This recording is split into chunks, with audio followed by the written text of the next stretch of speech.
Hey everyone, I am going to try to predict how the next 4 years will play out. It is currently Sunday, November 3rd, 2 days before the presidential election, with the Bitcoin price of $68,500, roughly $68,500.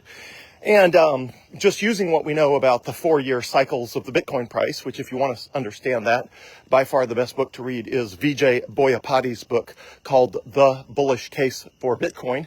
Again, that book is called The Bullish Case for Bitcoin, written by Vijay Boyapati, one of the best Bitcoin books ever written.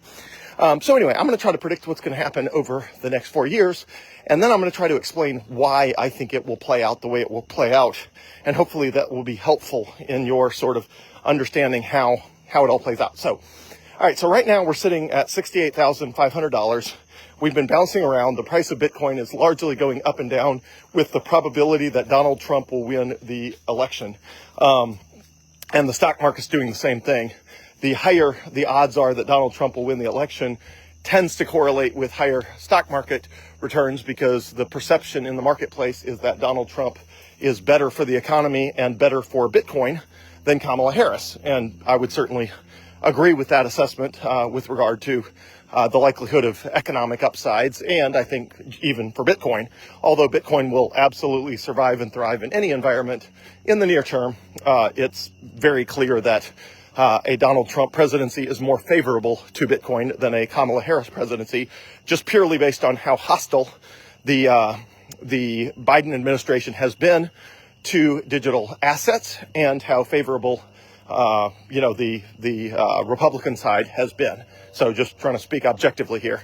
So anyway, so the price keeps going up and down based on the likelihood that Donald Trump will win. The stock market's doing the same thing. And so the reason I think it's helpful to understand why people are making the price go up and down. So if the price of Bitcoin is going to be great long term, regardless, why does it go up and down in these short term periods? And the answer is because a lot of people are betting on the short term. And if you're betting on the short term, you need a catalyst that justifies your bet. So for somebody like me, I don't care, because I'm investing for the long term and Bitcoin will be fine regardless. But if for people who are trying to ride the upsides and the low sides and do trading of Bitcoin, which is stupid, but people do it, they need a catalyst.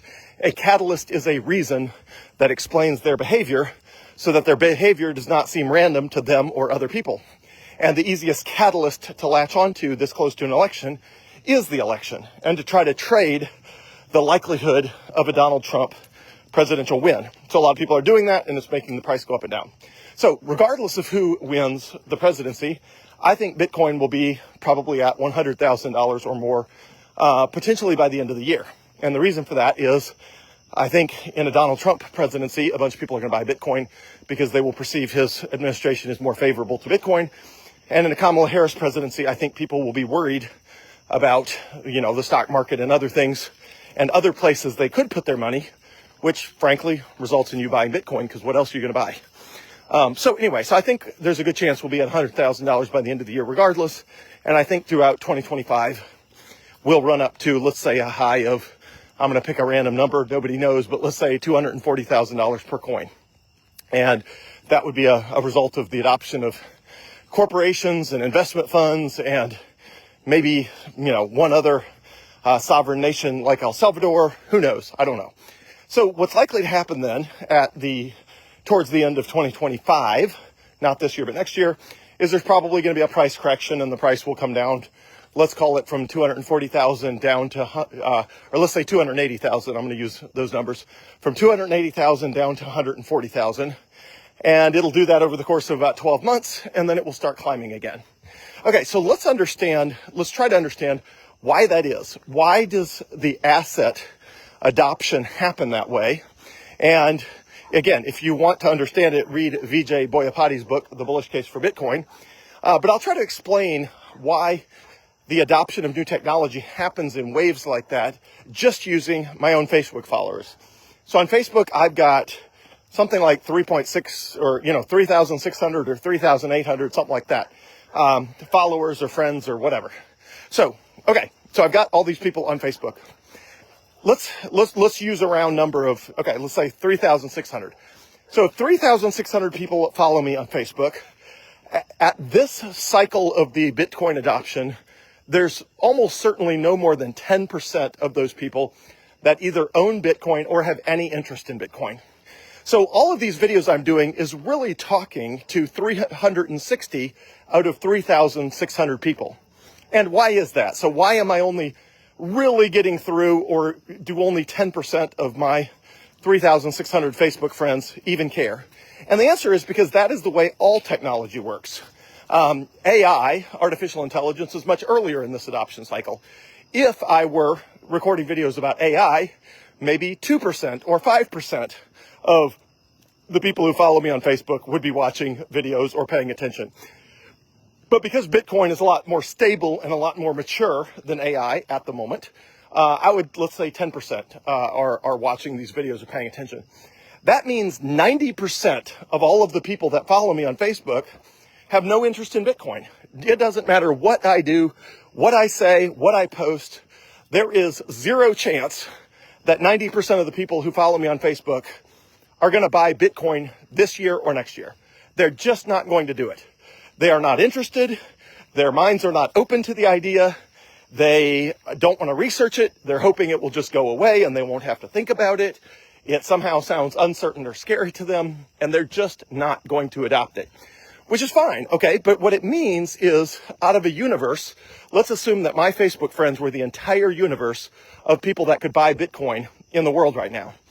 There's only 10% of them that have any chance of buying Bitcoin this year or next year, because that's the only 10% that's paying any attention at all or has any interest. Okay, so at some point over the next year, let's say we run out of those people. They buy all the Bitcoin they could possibly buy.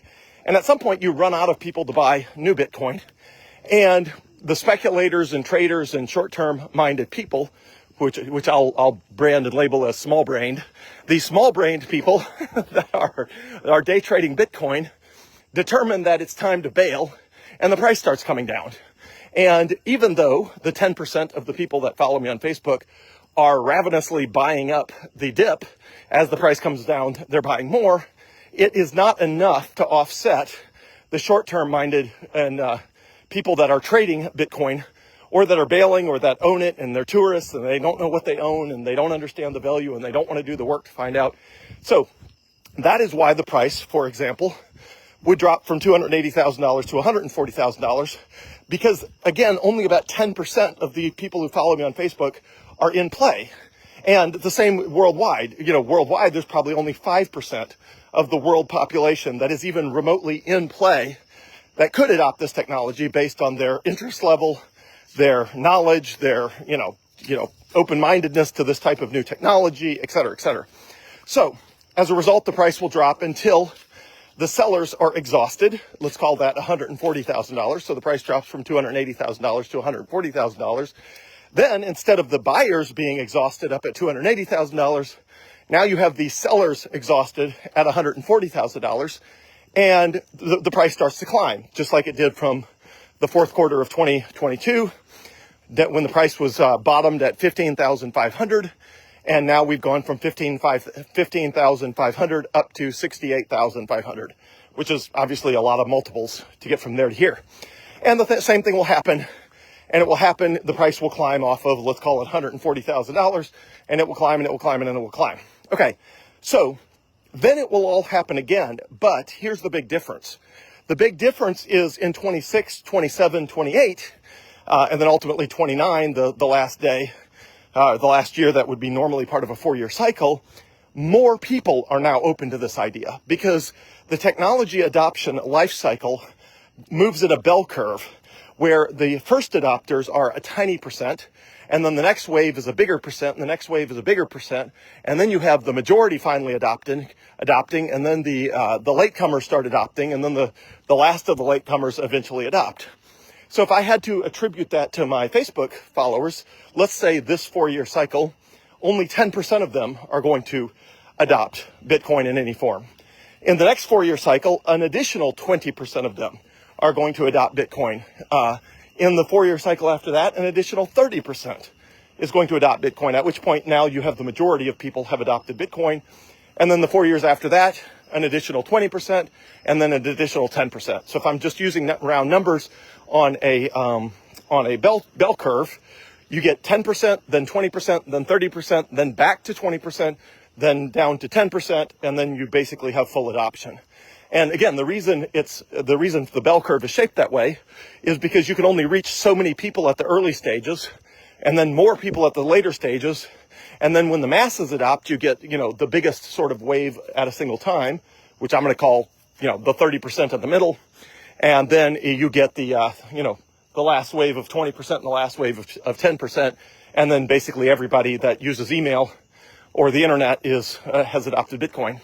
And again, that price cycle plays out in those waves. Now, the waves, it's a little bit more pronounced. It's not like 10, 20, 30, 20, 10, like I've laid it out. It's more pronounced. The early adopters tend to be a smaller percentage, and the very late adopters tend to be a smaller percentage.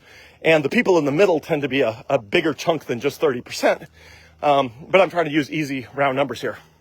So that cycle will continue to happen. It will continue to play out exactly that way for all of the reasons I've outlined, which is, you get a wave of adoption, then you run out of new buyers, then the price corrects, then you get the price climbs, then you get a new wave of adopters because a lot of the people from the first wave are continuing to buy. But there's a bunch of people in 2027 that will be open-minded to Bitcoin that are not open-minded today. There's a bunch of people that right now, there's absolutely nothing I could do to get them interested in Bitcoin, but they will be interested in 2027. Maybe they will be feeling the inflation much more acutely in 2027 than they are here in 2024. Who knows? But for whatever reason, 90% of the people following me on Facebook are just not interested in this whole Bitcoin thing. They're just not. But they will be because everyone will eventually have to be interested in Bitcoin. Otherwise, you will watch your savings and your finances be constantly eroded by inflation. And at some point, people get sick of that. It's just what happens. So just like with even the people who came over to America in the early days, initially you had only the most desperate or the most radical or the most adventurous came to the New World. And it was waves for whether it's the adoption and the building out of America, or whether it's the adoption of any new technology, whether computers or the internet or email or smartphones. The adoption of those types of technologies tends to happen in waves as you increasingly appeal to a larger and larger percent of the population. So that is what I think will happen over the next 4 years. I think we will get, the 10% of people on my Facebook page that are interested in Bitcoin this go round will top out, and along with the rest of the world population that's interested in Bitcoin right now. And the price will, let's call it, get to 280,000 by opting all together. And then we'll finally get the laggards who are like, everybody's using Bitcoin but me. I better figure out what this thing is because nobody takes any other kind of money anymore anyway. So anyway, hopefully that helps in understanding it. Nothing does as good a job of explaining the technology adoption life cycle and why Bitcoin's price does what it does as Vijay Boyapati's book, The Bullish Case for Bitcoin. So if I could make one recommendation for anybody that's trying to understand how much Bitcoin they should buy, when they should buy it, why the behavior reflected by the price of Bitcoin will make a lot more sense to you after you read that book. And once it makes sense to you, it feels a lot less speculative, a lot less scary, a lot less unknown when you understand this is completely normal. This is how all technology adoption happens. And we're just seeing the adoption of Bitcoin exactly the way you would predict, just with any technology, and the price is represented by that as well. So get The Bullish Case for Bitcoin by Vijay Boyapati. Read it, and your confidence level in Bitcoin and your certainty as with regard to why it's behaving the way it's behaving and how certain it is as an investment will be much higher once you understand what that looks like. Have a great night, everyone. Thanks. Bye.